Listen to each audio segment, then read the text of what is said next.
Hey everybody, welcome to the Investor's Guide to Memphis Real Estate. You may notice this isn't Dean or Douglas's voice. I'm Alec, the producer on the show, and the podcast is on summer break for the next 2 weeks, but we've put together this compilation episode for you, which features 10 nuggets of advice from our shows in 2023. This first one comes from episode 113, which was the top 5 must-dos for first-time investors. And before we play that, I want to remind you to follow us on YouTube, Instagram, TikTok, or Facebook because we drop awesome clips from the show every day of the week on those platforms. You can also reach out directly to Dean with his email address, which is dean@crestcore.com. Now, without further ado, here is our first clip from episode 113. Number 2, I've got identify your market, specifically where in the market, you know, Yes. I mean, we have so many small pocket markets here in Memphis. I think it's extremely important to kind of figure out where you want to go and what to expect when you get there. We just have so many different areas. I mean, if you said I want a $1,200 rental, we have a couple areas for that, but there's just so many little small pockets in Memphis that you can invest in. I mean, I've got investors that do nothing but buy over here in 38122 in the Berkeley area. That's all they want. They don't want anything. Yep. I've got the same thing in 38111 in that area. Like, there's some guys that stick to it. I'm not one for that. I think you need to mix it around, but I think the first thing to do is to identify where you want to be. Yeah, I mean, I'll kind of go back to you, your New Year's, but flip it and say, like, I mean, if you're taking a vacation, you got to decide, like, am I going to somewhere warm and sunny? Am I going to with a beach, or am I going to the mountains, or am I going to like a big city? Yeah. What do you want to do? What are you trying to accomplish? And then when you say, all right, I'm going to the beach. Yep. Okay, what's your budget? How far do you want to go? You know, around the world, or just somewhere you can drive? Are you taking a plane? Yeah. What are you doing? And I think that's like what you're just saying. It's like, okay, once you narrow in on like, I'm going to invest in this market, Yep. What's the sub-market you want to be in? What type of asset, you know, whether it's a single family home, whether it's a duplex, whether it's a small apartment. Basically just getting your ducks in a row on what our target is. If you don't have a target, how can you hit it? You know what I mean? That's the biggest thing. It's like those guys with the rifles. We love these analogies, but Yeah. I mean, you don't go to the target range and with no target. Right. And even with that, and we did this the other day when we were planning for this year. It's like, I mean, think about like being in a bar playing darts. Yeah. You know, and like the dartboard, and you got that bullseye. Yeah. Like that's your target. Now you might hit somewhere around that And win the game. And win the game. But you need to know like what is your ideal Yes. target? What is your bullseye center? And then you might end up with something beside the bullseye. That's to right. your point. That you're happy with. That you're happy with. But You need the target. you need a target. You need to focus in on what it is you're trying to accomplish and where you're going to be able to do that with what property type, what submarket or what part of Memphis, what neighborhood, what zip code. Yeah. Shameless plug for Zip Code Podcast. There's Yeah. tons of resources Yeah. that you've made available To for help you people decide. to help first-time buyers get a sense of all the zip codes in Memphis. Now, if you don't listen to there, or if you listen to it and you're still saying to yourself, "Hey, I'm unsure," let's schedule a call. I mean, Yes. shoot me an email and let's schedule a call, because my second note on here was, you might not be able to determine that, but I can certainly help you. I think you might own in all the zip codes. I have. Do you? I have. I don't anymore. Right. Because You've owned in all of them. that's the next episode on Pitfalls. That's right. Tune in next time for why I don't own in every zip code in Memphis. Yeah, the next one is the Pitfalls. So we're for you new investors that are paying attention here, be sure to tune into the next one, because it's going to be about pitfalls. But I own in 11 zip codes. Okay. So which is not all of them. I think there's 20 something that we would invest in, but I'm about half. Yeah. So I can give you a pretty good idea sure. in the main zip codes of what's going on and how to create that bullseye, that target. This next clip comes from episode 114, which was Pitfalls for First-Time Investors. I have a lot of investors that come and talk to me, and some are super creative, right? And I appreciate the creativity. The desire to break records with real estate investing in our town is a bad idea. And here's what I mean by that. There's no heroes in real estate investing. I'm just here. That's I'm just, funny. you know, but it's true. Yeah. There's no record breakers that are consistently breaking records, and there's no heroes. If you want to be a hero, go donate your time to children and that sort of thing, and dress up in a Superman outfit and be their hero, because you can't be one in real estate. That's right. Yeah. Puff your chest out. Right. And here's what I mean by that. When you go into a subdivision and you buy a rental property and you've got 3 to 5 rental comps in the area that are renting for $1,200, and your house is a 3.2 and all those are 3.2s, don't come in thinking you're going to get $1,450 because you put stainless appliances in there, right? That's not heroic. Yeah. That's going to lead to that property sitting there for 3 or 4 months longer than what you want to, because no tenant in this price range, cares about those types of things. Yeah, I mean, I think success. I think about it as like success leaves clues, right? Yeah, the tried and true. Like there's a reason that there's a market and why it's doing what it's doing. Right. As you know, in a business, finding product market fit, finding a group of purchasers for the product. That's what you're saying. Yes. If you see the product market fit, there's a reason. That's You're not going to go create something new, recreating the wheel. There's no reason to do that in this real estate investing space. No. And the most common thing that the investors try to do is they try to make the rent work for the purchase price. If I'm telling you it's $1,100, don't come and ask me if you feel like I can get $1,250. And are you seeing it because people are trying to add more value to the property, like you mentioned, stainless steel appliances or new roofs, new water, or is it more like, hey, I just need a higher rent? I just need a higher rent because the price is higher. They're trying to make it work, and I'm seeing way more of that now. So that doesn't work. No, it doesn't work. I mean, it doesn't work long term. I'm going to fit this square peg in this round hole. It just doesn't go, my man. And you end up breaking it. Yeah. That's an excellent analogy. You end up, and even if it fits, it goes in there all crooked and sideways, right? That's the same thing with this. Don't try to break a record with your rent. The other record breaker is when you flip.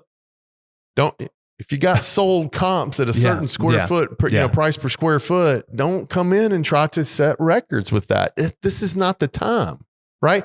You missed that boat.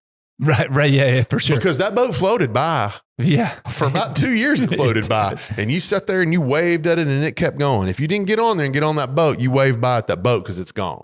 You can't do it. So please don't come in and say, hey, Dean, I'm going to make this work because I'm going to add extra this and extra that. If it's not square feet, living room square feet, you're not going to get it. I'm going to list this house for $25,000 more than every other comp that sold in the market. Because I did a great renovation on the kitchen. Good luck. It's just not going to happen. And I would encourage you not to try to set records. Don't be a hero. Don't try to set records. No one's Michael Jordan. No one's LeBron. No one's Kobe. You're the average guy. Stick to that plan. And you'll be successful. Clip number 3 comes from episode 115, which is how to build your first real estate team. Next thing you're going to have to do, you've got your lending. You've already secured that. You now have a property you found and bought, and we closed on it. Property management. That's a big thing. You're going to have a property manager to do this or to help you facilitate this if you're going to grow. Yeah. Can you manage one? Yeah. You can. It's depending. Locally, hard. Locally, okay. Remotely, even more difficult. Yeah, the tedious things that are going to be required to manage a property are going to drive you crazy. Sure. So you're going to need to find the right management company. I'll tell you one thing, it's a lot less passive. If you're self-managing, because you're not leveraging other people's time. No. When I'm talking to to clients and they ask about management, what are some of the 3 things? Like, what are the most popular questions you would get? I know you don't get these now, but we as a company will get about property management. What's the first 3 questions or 2 questions? Whatever somebody's coming to ask you first, what do they typically You need to first? ask them. You need to ask, if you're going to a property manager, you need to ask, what type of properties they manage, what locations do they manage, what rent range do they manage in. That's huge. So that you can see if what you are potentially giving them to manage is in their wheelhouse. Yep. That's what you want. You want it to be like on the dartboard. You want it to be in the bullseye or right around the bullseye. You don't want it to be an outlier like, hey, house is off the beaten path, or it's really big or really small, far away, or it's a multifamily that they don't manage, or a small commercial. So you want it to be right in their wheelhouse, something that they deal with all day, every day. Yes. So there's one. I've asked those questions, where do you manage? What do you do? Construction. Some of them have rehab crews, in-house. Gotcha. Cool. Yeah, that's right. If you want to ask some of those questions there. All right. So now you're managing it. Clip number 4 comes from episode 116, which was the biggest F-ups we've made buying. I've told this story 100 times. I've had several buyers and investors email me, "Hey man, tell me how you screwed it up." So here it goes. All right, I'll start. I'll get in 3934 Battlefield. It's in 38128. It's a great location. That's a great location. Come on, rub it in. So it's a fantastic location. I bought this home. I had been selling, little backstory. I had been selling investment deals with Crestcore. Yes. I started in 2012. Yeah, man. And we were, it was a new product for me at the time. I was coming off a residential real estate gig where I was doing some of that, and then came over to sell this and started to learn. 2 years into it, I was like, man, I think I want to buy one of these. That's right. Did not have a really large income to weather a ton of storms, had some extra cash flow, but nothing dramatic. So I thought, hey, let's bite off one of these. Here we go. So 3934 Battlefield, I wrote a contract for $35,000. They were asking $45,000. I bought it in 2014 for $39,750. Okay. It's a great price. Man, at the time I thought I'm not going to lie to you, this is pretty good. I'm looking at it now in the ARV of this home. How great. So 120, 140. Okay. It's embarrassing. Yeah. This is embarrassing, but it's 100. The ARV is 140,000 right now. So I purchased the property, and I, like everyone, I'd sent my general contractor out there, right? It was actually, I think, a Crestcore asset management contractor, and they went out and they did a rehab bid. And I'm thinking to myself, because I'd walked it, pretty good shape, I didn't see anything major. I thought, man, this isn't going to be very much at all. This home at the time would rent for about $750 to $800. Now it's pushing $1,000 and more, $1,200. Yep. So I was like, okay, this is, it's almost 2%. Yeah. That wasn't unusual. I know. And that I can't wasn't believe unusual. At the time where my mind was at, because right now I would, if you handed me this, I'd be, can I buy 20 or 50 or 100? Like, how many of these can I buy? That's right. So at the time I was like, okay, it's an okay deal. I remember consulting with you on this. Yeah. Like, what should, Dean, that's a great, why don't you try it? So I went, I got a hard money loan. Okay. So because I did not have just a ton of savings and a ton of other stuff. So I went and got the hard money loan. And I closed on it, $39,750. My guy goes out there, he comes back with the rehab bid, $8,700. $8,700. I was like, sticker shock. I'm shaking my head and I'm freaking out. I'm man, this is not what I signed up for. $700. I was like, I'm going to be pushing $50,000 on this house that's only going to rent for $800. And again, I would have taken, I'll take 100 of those right now. But I in hindsight, it was not the right thing. So $8,700. Let me see the report. Report comes in, and I get out my pen, and I'm okay. Ooh, cross out. Ooh, I don't want to do that either. And on. Whittled it down to my notes here, and I actually have the bid in the office. $6,200. Okay. For whatever reason in the world, I thought that was an enormous win. Yeah. I was like, oh my God, $39,750, and now I can only I'm $46,000. My mind was so ignorant and immature on investing, even though I'd already sold 100 for sure. Yeah. Or whatever. Yeah. My mind was so wrapped around me saving $25,000 What I say? Yeah. $2,500 that I thought I won. So here we go. I'm running, all right, man. So I call my guy back and I say, scratch this, and this. I want to do this. And I'll never forget it. Even at the time, the guy says, are you sure? And I'm sure like, you want to do that? Again, in my penny wise, pound foolish. And in my mind, I was like, he's trying to put it over on me. He wants that extra $2,500 on there. And now thinking, I'm like, what was he going to make? $300 on that $2,500? Right. So I didn't put it all together, and I just wasn't thinking like a savvy, smart investor. I was thinking like a rookie and counting every dollar and not understanding the big picture, right? The big picture is the neighborhood was great. It was a brick home. It was a 3-bedroom house in a good rental pocket. I should have focused on that, and instead of these minuscule little numbers. So what did I do?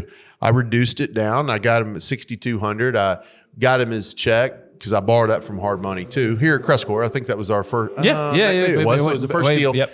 And so I borrowed the money.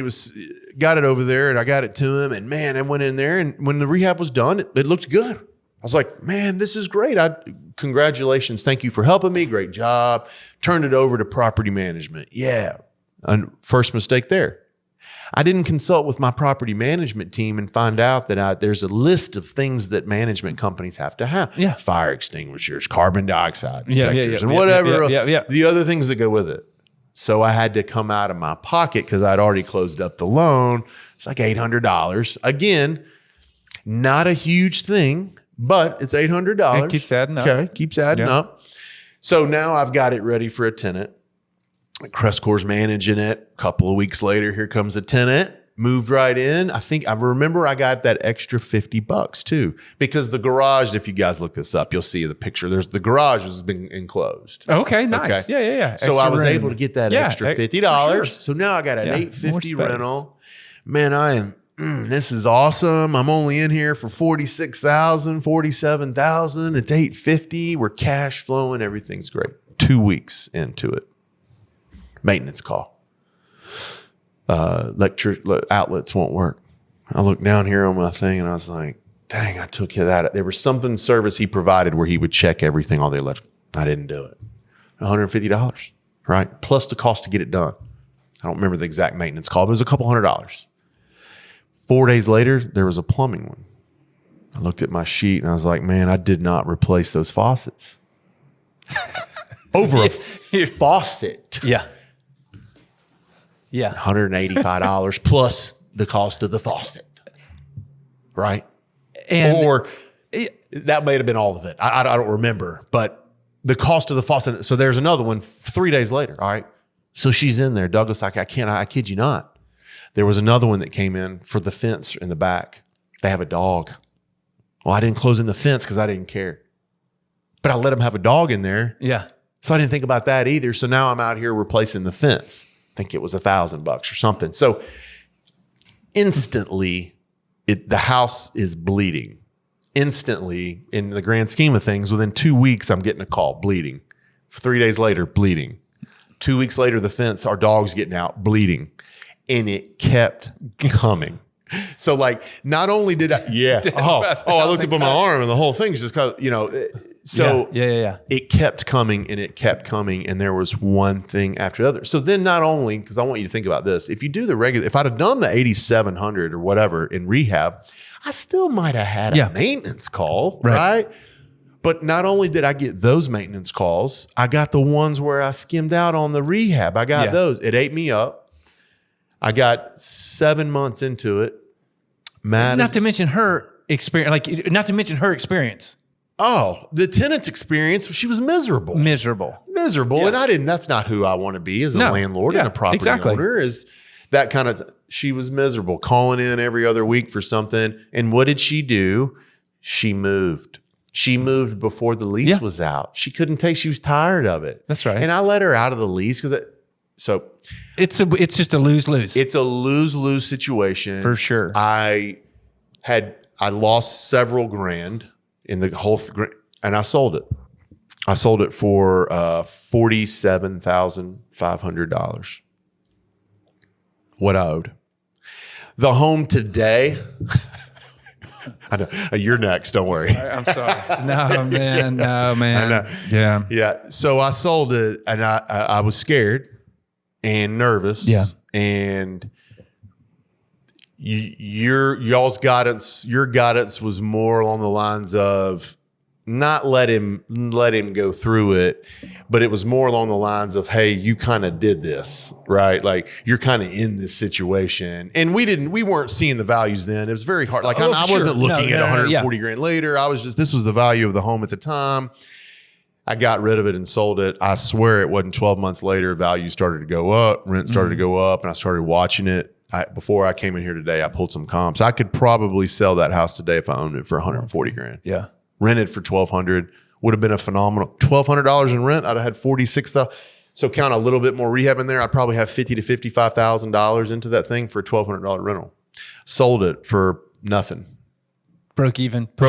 Just got rid of it because I mismanaged it. At the very beginning. Yeah. Okay. And where it started was when I got my great little pen here out and I clicked it and I started crossing out. The mismanagement began right then. Yeah.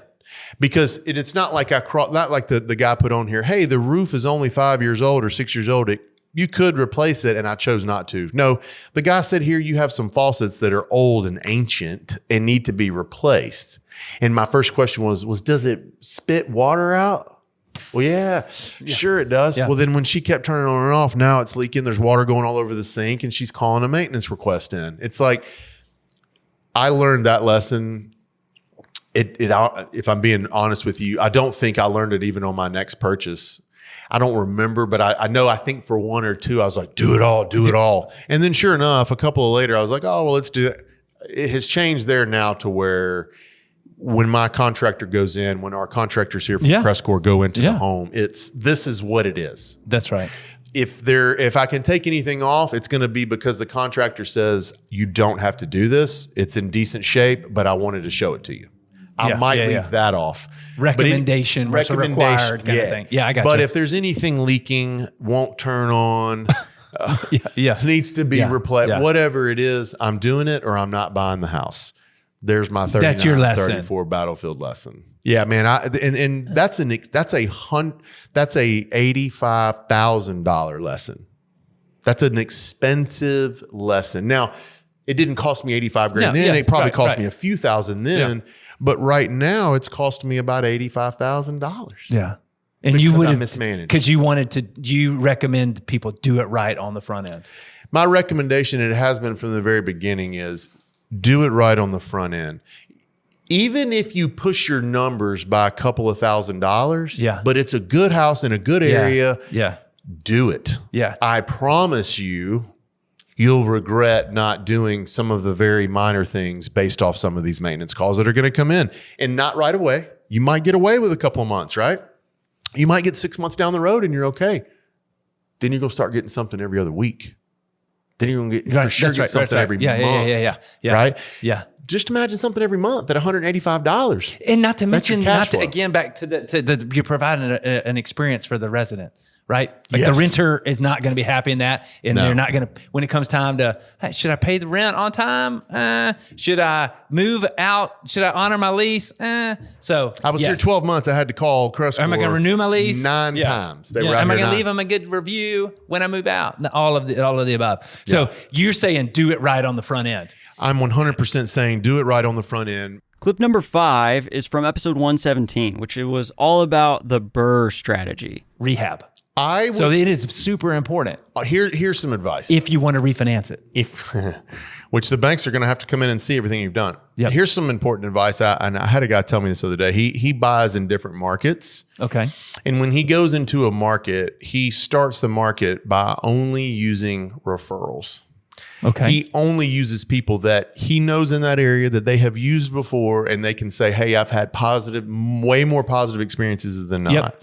So when you're coming into a place, either get the referral from me, get it from somebody else that has said, hey, I heard of so-and-so used them. I use this guy or gal. I use them for my rehab, and this worked however many times that you did it. So start with referrals, but the rehab is important. The levels of rehab are important for the different markets. You need to go with a contractor. In my opinion, I love it if they own rentals or work for a property management company, our asset management team who deals with it all the time, or someone else that has experience owning real estate. We refer out a company that those guys own some rental properties. We've got another one we refer out. I think they have a couple. So I would recommend starting with referrals and with people that either own or experienced in the rental game business, because it's way different. Your luxury high-end guys here would be lost doing this types of jobs, and these guys that do these jobs would be lost doing the higher end stuff. Yes, 100%. So rehab to me is one of the most important. I'm gonna say that about every one of them, but rehab is extremely important. Extremely important. And again, I think about using hard money or lines of credit to finance that. I mean, you can come cash out of pocket, but again, you're going to get this money refinanced back. So a hard money loan is a good option. A line of credit is a good option. That's what I've always done. Or put your cash in there that you're going to go refinance it out using a good, experienced, vetted contractor is really important. We have contractor podcasts that we've done. We break down how to deal with those guys even more, but there's a way to pay them and different things like that. So I can go through a little bit more of that specifically at another time. And I guess I would say to your last point, kind of your first point is like, do the rehab right, get it done, because you're going to be able to refinance all this money out. Yes. So don't skimp. This isn't the time to skimp on the rehab. Hey, I just left a multifamily thing where I'm under contract for, and I literally just had the conversation with the person I'm partnering with on it to make sure that everything is included into the purchase price, the rehab, everything. Make sure that we went through the entire thing. Oh, but we need to include this and it. So make sure when you're going through here, the biggest thing is saying, that HVAC is 9 years old. It looks okay from that. That's a replace. You just want to do it because I can almost promise you're going to have maintenance calls right now, and you might be looking at a replacement in a couple of years. So you might as well go ahead and start. Agree.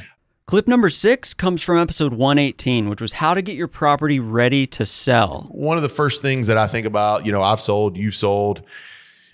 If you're not one of us in the middle of the industry, what's the first thing you kind of need to know if you're going to sell your house?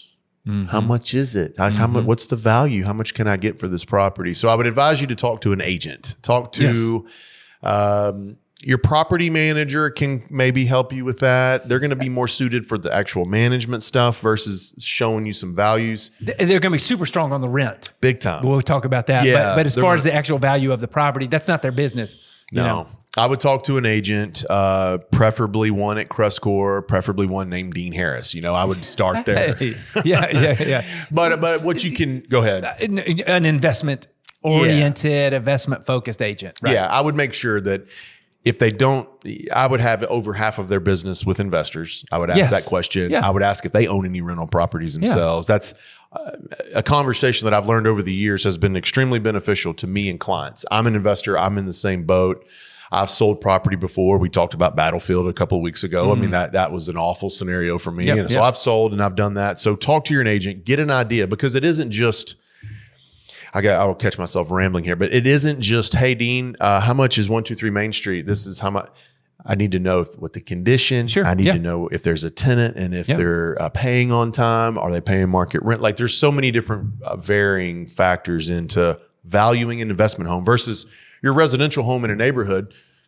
There's matching square feet, matching bed and bath count. They sold the last 4 months. Well, there's your value. And it's easy. It's cut and dry. As is after repairs, which value you're looking for. That's exactly right. It's a little more cut and dry. A little more cut and dry. That's right. Gotcha. And you can get that with a vacant house.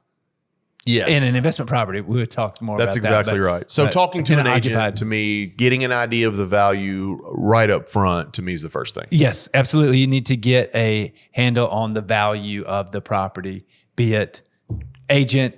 Obviously, that makes sense. There's some, the Zillows of the world, the other resources to gauge a value of what things, and to see comps in the neighborhood. So Zillow, a lot of people do come to me with the Zillow and the Realtor.com stuff. And when Zillow first came out, it was radically off. Sure.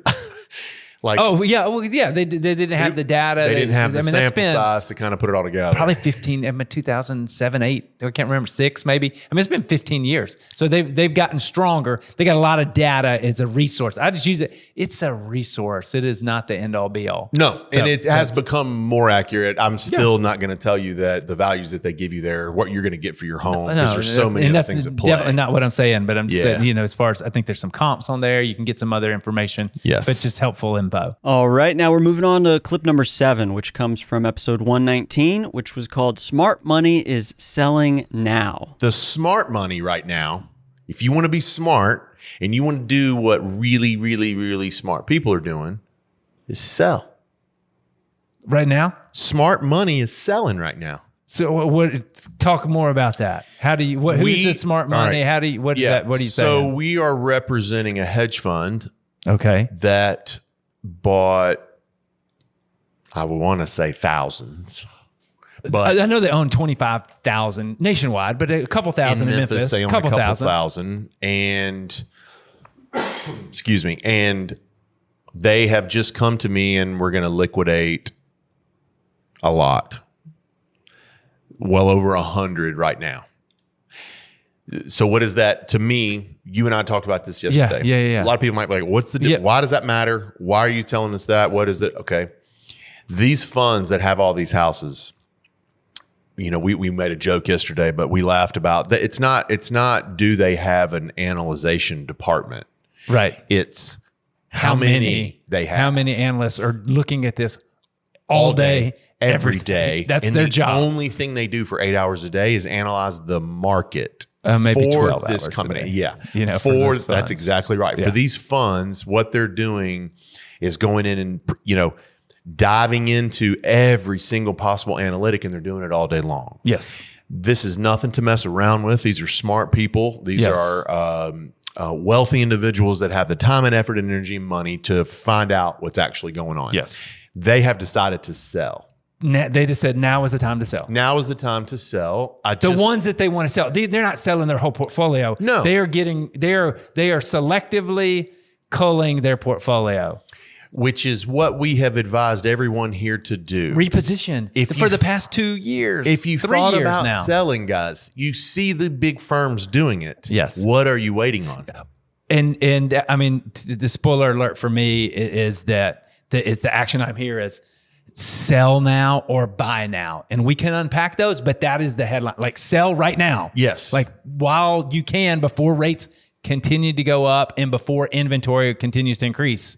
And buy now before rates go up. Because let me tell you this. Let me give you the scenario, Douglas. Wonder if you're in a community and let's say you got a guy here he's mismanaged. Yes. And he has to sell. He doesn't care about you and your value. If he has to sell them for what he owes to get out of them, that is coming. That will directly affect your value. If you're looking to sell, if this is a buy and hold play, and you're never selling anything, you and I are kind of in that boat. I'm not going to say it doesn't matter. You always want to hold your value up. Yeah. But it's not affecting you on a daily basis. No. But hear me again. If you've thought about selling and you're thinking about selling, you need to do it now. Yes. Because I don't know what's coming, but uncertainty for a seller is not great. No. A buyer is fine with uncertainty. Have it just go haywire because it doesn't matter because I can act at the right time. If you're a seller and you're going to find yourself in need or you need to sell this or you have to, because the have to's is coming. Yes. Well, you might be saying you need to now and I can save you now still. But if you come to me and you need to and we're up against the clock, you're not going to sell it for what you want to, period. Yes, which is why selling now is important. Yes. If you have it, and we've said this before, we'll say it again for now. We haven't said it in a while, but if you are thinking about selling, now is the time. It is because of what you said, the uncertainty. The rates are going to go up. We don't know. I mean, you're starting to get into politics season again. I mean, there's just too much. I don't even want to go with where all that's coming. But so like sell now. I've got one listed with you.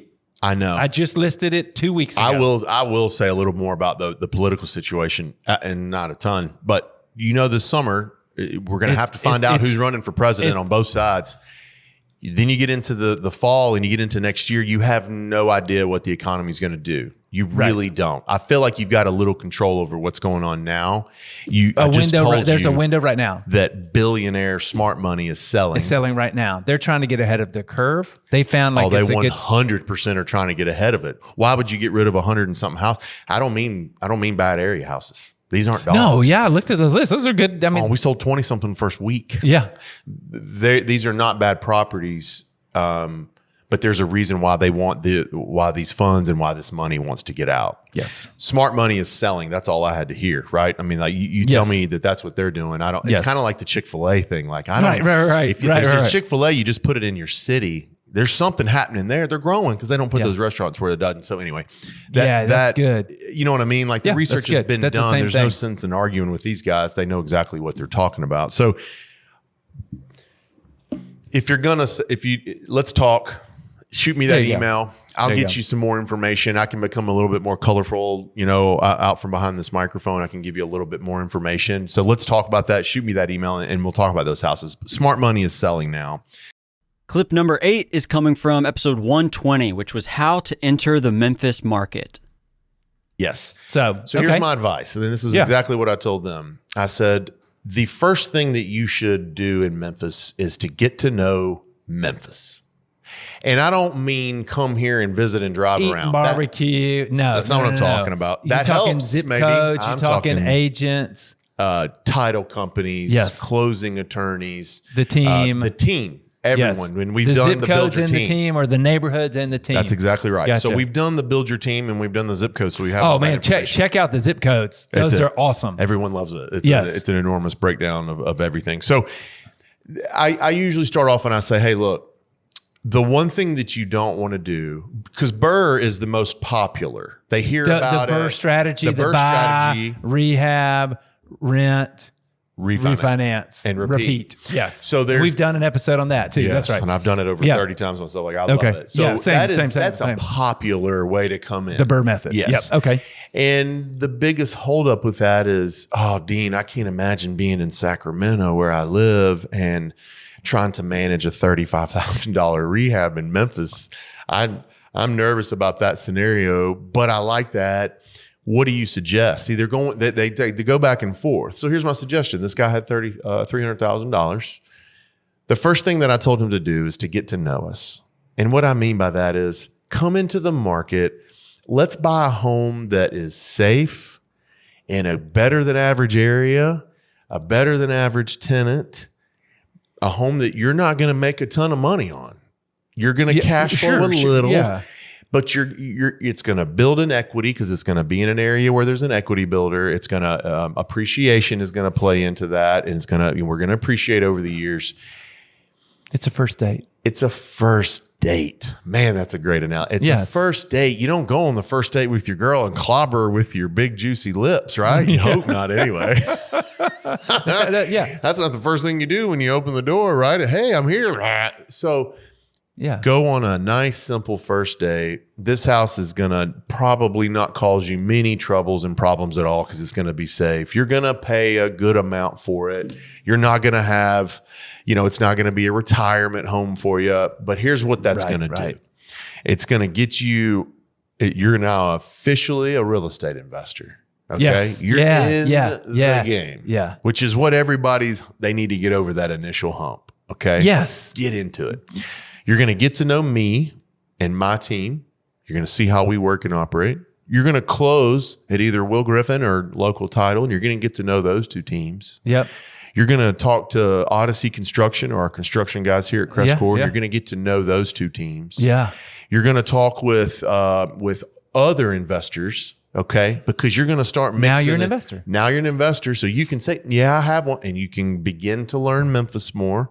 You're going to dive into these podcasts and these zip code breakdowns. And you're going to be really entrenched into where that house is and what's going on. And you'll probably come visit maybe.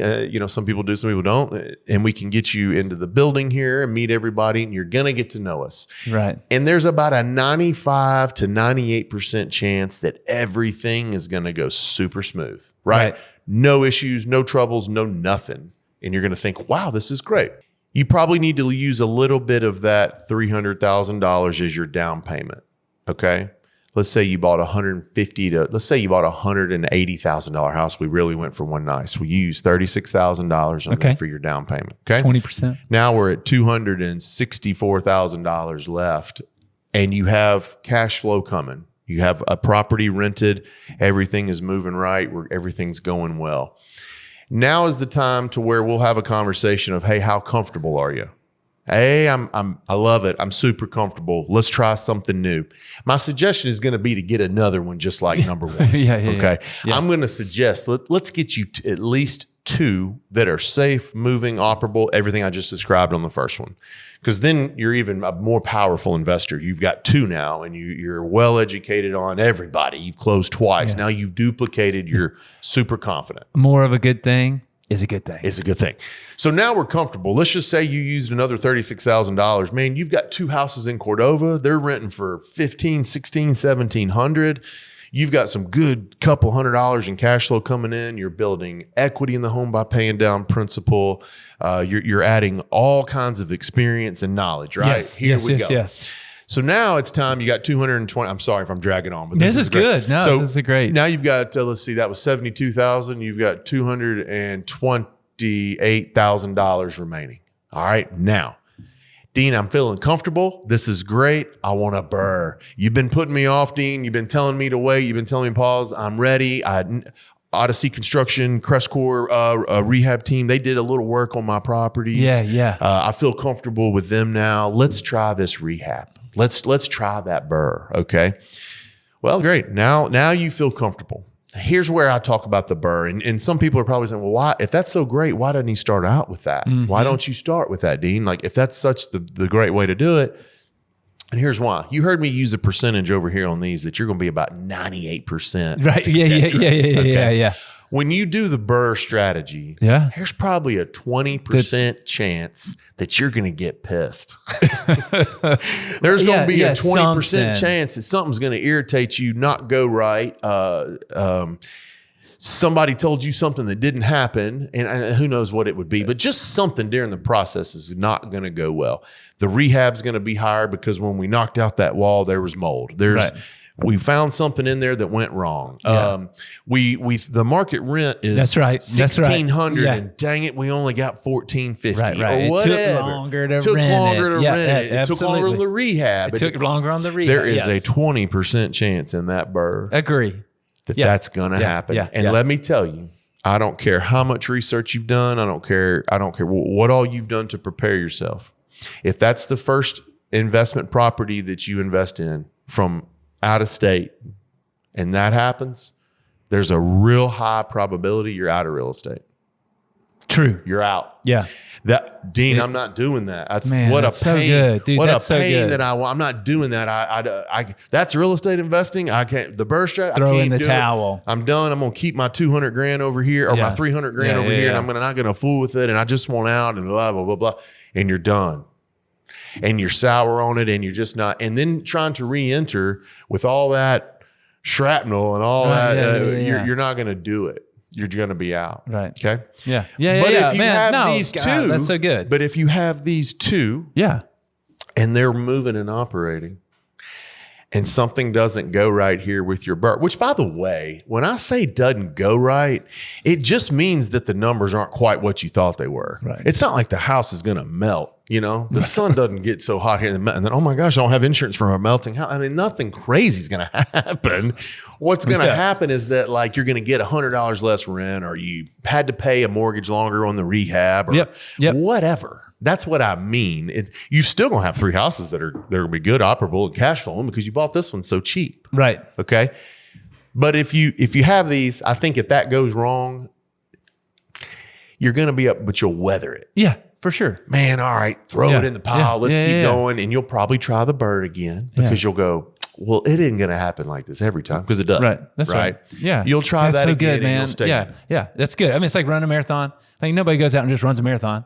No. It's like you train, you get in here, or you hurt yourself doing that. Yeah. You know, and if you run a marathon and it's not what you expect, then you train harder, or you scale back on your marathons and you say, I'm just going to stick with 5Ks. That's right. Okay. So that's good. No, I mean, I think that's really wise advice. Yes. It's spoken from somebody. I mean, what I hear in that is somebody who has lived this for 15 years with clients day in and day out. 100%. And you are looking to protect them. And if I'm going to guide you through this process, this is the way to do it. 100%. Clip number 9 comes from episode 121, which was who to buy from and who not to buy from. I wonder, I had to check my notes. There is one last thing I want to say about working with the agent. Yeah. Is that agents, because we briefly said they're non-agents, they're agents and then they're realtors. And realtors are part of the National Association of Realtors. They have a code of ethics and that they represent, as any agent represents a client. And that's their duty is to the client. Yes. Not to themselves. That's what agency. There's agency law, and like what that concept means is that the agent represents the client. They don't represent themselves, and it pains me, Dean, that at times you've had to recommend agents to other property management companies. Yeah, because that's your duty. Yeah. Your duty is to the client, and that's what an agent. So I think that's a good segue into where we're going. Yeah. And that is, you could buy it from a wholesaler. Yeah. But a wholesaler is not on your side like an agent is. A wholesaler is on the wholesaler side. An agent is on your side. Yeah. 100%. And the difference, we have a fiduciary responsibility to the client. I've got a code of ethics I have to abide by. Yes. The next kind of most popular one here is the wholesaler. And there is no governing body. There is no code of ethics, no licensing, no nothing. Nope. If you can go convince a seller who owns a property to get under contract with you on a one-page piece of paper, you're a wholesaler now. That's right. Congratulations. And you assign this to someone else. Congratulations. You're now a wholesaler. To your point, if you can put a property under contract. Yeah. And then you can sell that contract. You are a wholesaler. Congratulations. Correct. That's your first deal. You're now a wholesaler. Like the difference with agents is there's classes and continuing education and the code of ethics thing we have to continue to do every 2 years. And absolutely. I've done it 10 times. So, that's right. I mean, there's you have to continue to do that. So there is that distinct difference, right? Yeah. Now, that's not to say you can't both buy from a wholesaler. No. And for my wholesalers that are watching, yeah, we love you. This has nothing to do with the wholesale industry and talking negatively about that. Are there negative things about some wholesalers? And are there wholesalers that are better than others? 100%. But there's also agents where there's agents that are better than others. Yeah. And so I don't want the wholesaler community because those guys and gals will listen to this show. And we love them and I work with them every day. But I am here to tell you that in that pool of wholesalers swims sharks and incompetent ones. That's the worst. Anyone that you can find you deal with, if they're morally not on the same ground with you and they're incompetent, you have a problem. You're going to have a problem, period. You might skate by the first one, but you've got there's a moral compass and a knowledge compass that I don't believe every single wholesaler has. Some do. I've got some guys, I'm thinking of them right now, shoot me straight as an arrow. Never one as high character as they come have I had an issue with anything they've told me, right? That's right. I'm also thinking of some right now where if they sent me a house today, I'd run for the hills because I know for a fact there's something wrong. There's a title issue. He's not telling me or she's not telling me the whole truth. Or there's, hey, Dean, there's only 5,000 in rehab. I've had a contractor go through there and then we lock it up and get out there and it's 25,000. So like I get that a lot. Yep. And I think part of what I ask the buyer base to do is to trust me to sift through that, right? When I present you guys a property and it's an off market deal, it's not from one of these wholesalers that I don't work with, right? Know that when I'm sending you that property, it's from someone that I've worked with prior and I have vetted, and we at least know from everything we know is above board. So and have you ever bought from a wholesaler? Are you kidding? Yeah. So it's not a bad thing to buy from a wholesaler. No, that's not just at all what I'm saying. Eyes wide open. If you want me to vet it, the process, and go through it, I'll do that for you. That's part of what do that? Can agents represent buyers who buy from wholesalers? If the buyer is willing to pay their commission, yes. Yeah. There is no, that's the thing about this is there is no, so if I have a wholesaler here is what you're saying, and he sends me a house, 123 Main Street, and I market that house out there, and another agent comes in with their buyer and wants to buy it. Is that what you're asking me? Or even you representing that. No, other buyers come to buyer. me. Yes, absolutely. That, because I don't have any. Are you sending out a house for a wholesaler? Yeah. You can be it doesn't have to be a investor going directly to a wholesaler. No. You can play a part in that. 110%. I can make sure that things are going well and above board. And I do it every day, every month. Good. That's our title companies help. Our Will Griffin and Griffin, Cliff Everton, Mashmeyer, and Local Title make sure that we are in the right spot. Those are people that we trust. So yes, I work with those wholesalers all the time. Yeah. So again, not a bad thing to buy from a wholesaler. Just eyes wide open. Understand that you need to, trust but verify every single thing. Yes, and again, I guess I would say kind of to compare and contrast with the agents and the wholesalers, or if kind of like you had talked about, like just as, hey, how much experience, how much do they own themselves? What are they doing in this business? Because the people who have been in this business a long time, who've got the reputation, who everybody works with, they're in this for a relationship, long-term. They're not in this for a one-time transaction. No. And so I would just, at word of caution, be leery of the person who is in it for a one-time transaction, who is not thinking down the road. How do I build a relationship? How do we do business? How do we continue to do business together? If that wholesaler is not talking to you about how we can do the next deal, you got a problem. There's something wrong, because they know they're not going to get the next deal. Correct. Here's another thing. Well said. When you're dealing with a wholesale community as well, a red flag, not always something you can't do, but a red flag. If you're working directly with a wholesaler and they're demanding you close with their title company, red flag. There's a reason why they want you to close there. They have a relationship with that title company, and maybe that title company is a little loose on their, a little sloppy, maybe intentionally sloppy. There you go. Okay, yeah. maybe intentionally sloppy, and you're going to get caught in a title issue situation. You always want to use your own title company, always. Unless now, if the wholesaler's at the same place where you agree to go because you already know them, fine. Right. That's rare. They're going to go to their people. They're going to get the title work set and pulled. And how they're going to sell it to you is they're going to say, hey, I'll pay your closing costs. Correct. Or they'll do it for a discount. They'll do it for half off or whatever. And you're going to think, oh, that's a great way to save money.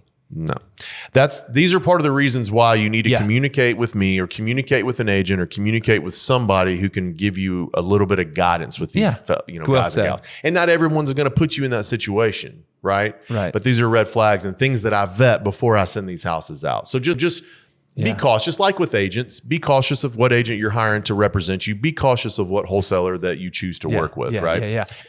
All right, and our final clip of the day, clip number 10, comes from episode 122, which was how to win deals, making your offer stand out. Part of how we're selling is, or how we're helping you buy is these offers. Okay. How can we stand out? Yeah. How can we be that shiny marble in the corner full of other marbles? So one of the first things that I am telling people now, if you do not have cash, if you do not want to spend your cash, use hard money. Okay. We've got a hard money sister company, Corland. Richie Ward and his team do a fantastic job. I've used Corland 20 times over the years. So we have one of those here that we can help you with. We can present those offers as cash. Yes. The approval process has already been done. We've talked about how hard money lenders approve you. They're mainly working on the property and approving the property versus you as an individual. They can write this up. We'll make an offer as cash because there is no approval process and that sort of thing. There's an approval process, but not like a not traditional appraisal contingency. None of that. It's more based on the actual. It's more like asset. a cash purchase. That's right. So I would encourage you to, if you need that connection, reach out to me on there. But Corland can help with that. It's an expensive tool, but let me tell you something: is if it makes a difference in you getting the home and not getting the home, how expensive is it then? Right. Yeah. Right. Yeah. It's like your conventional loan might not get accepted right now versus your cash deal. You rehab it quickly and move right back out of that. Yes. I love it. I've done it 20 times. You date the rate, you marry the house. So this is a great example of hard money is a tool. Like you said, it's lightning fast. Yes. It's potential for no money down. Yes. So there's lots of advantages for it. Not to mention, you alluded to it, banks have tightened it up. They've tightened it up. They're a little scared right now. So hard money lenders are a great option. Cortland, as you mentioned, super busy. March 2023, their best month ever. And or April is set up, to be the best month ever. And there's reasons right now for that. Banks, the traditional banks have tightened up a little bit. I think you told me not only the best month, but you've had the best quality, highest quality of borrower in houses in a long time. Yeah. I mean, again, they're 50 plus deals a day. So it's not like there's nothing happening in Memphis. Yeah. And First Horizon and Regions aren't doing those loans. They've paused. They're take a wait and see approach. Banks, we've talked about this, right? Banks will loan you an umbrella on a sunny day. Yeah. And as soon as the storm clouds run in, they pull that umbrella back. Say, hey, could you bring that umbrella back? Yeah. Well, you need it now. Yeah. So I feel like they have some shrapnel, some scar tissue For from sure. 2008. Oh, and don't you think that they just, with the two banks that failed, they got to be even more strict than they were before. So and who knows if there's more coming? I mean, there could be some more of those. We hope not. It doesn't look like it because of the way those two were structured, but you never know. You don't know what other, you don't know what's Buffett say? You don't know who's swimming until the tide goes out. You don't know who's swimming naked until the tide goes out, right? So as the tide moves out, all of a sudden you see who was swimming naked. So, yes. Such a great analogy. He's so awesome. Thank you all for listening. This episode was brought to you by Cortland Financial, Griffin, Clift, Everton, and Mashmeyer, PLLC, Crest Core Property Management, Local Title and Closing Services, and Odyssey Construction. We're very grateful for those sponsors. And again, if you'd like to reach out to Dean directly, his email address is dean@crestcore.com. Thank you all again for listening, and we will be back at the end of July.